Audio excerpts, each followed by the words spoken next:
Los Angeles, an 11th-hour deal was reached late Saturday, averting a strike of film and television crews that would have seen some 60,000 behind the scenes workers walk off their jobs, freezing productions in Hollywood and across the USA. After days of marathon negotiations, representatives from the International Alliance of Theatrical Stage Employees and the studios and entertainment companies who employ them reached the three-year contract agreement before a Monday strike deadline, avoiding a serious setback for an industry that had just gotten back to work after long pandemic shutdowns.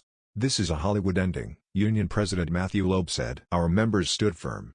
The workers still must vote to approve it, but the strike has been called off with a tentative deal." Previously, stars like Seth Rogen backed the strike that could have brought Hollywood to a halt. Many in Hollywood celebrated the news. "Good for Idiotzi for standing your ground.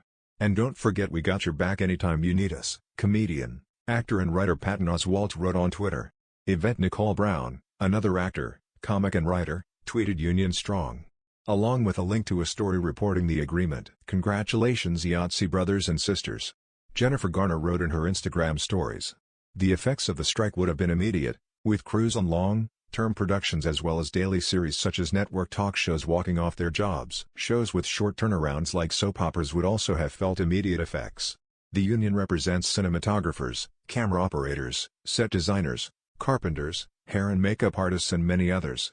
Union members said previous contracts allowed their employers to force them to work excessive hours and deny them reasonable rest with meal breaks and sufficient time off between shifts.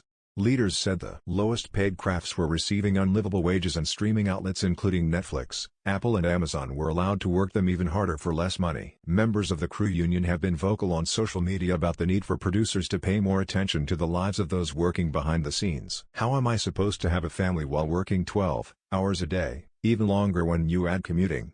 would be striker Kirsten Thorson wrote on Instagram. "I love my job in the film industry but the industry doesn't love me back."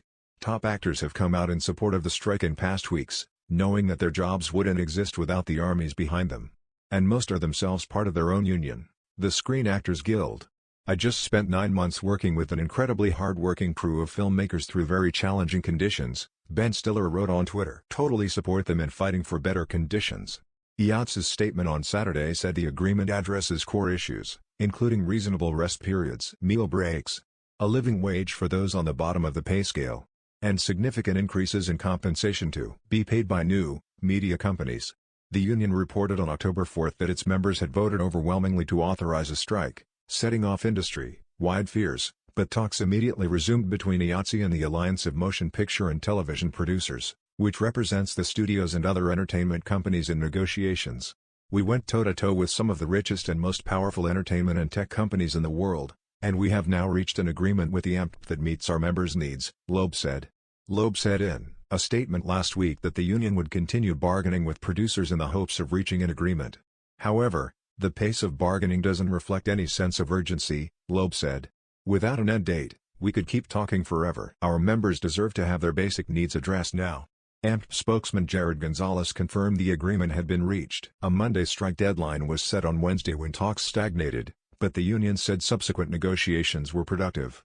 It would have been the first nationwide strike in the 128-year history of Idiotzi, and would have affected not just the Los Angeles area and New York but growing production hubs like Georgia, New Mexico, and Colorado. During negotiations, many prominent names in entertainment spoke out in favor of the union's demands, including Octavia Spencer, Mindy Kaling, and Jane Fonda. The Directors Guild of America issued a statement of solidarity, too, signed by Steven Spielberg, Christopher Nolan, Barry Jenkins, Ron Howard and Ava DuVernay, contributing, Marco Della Cava, USA Today, and Andrew Dalton, The Associated Press.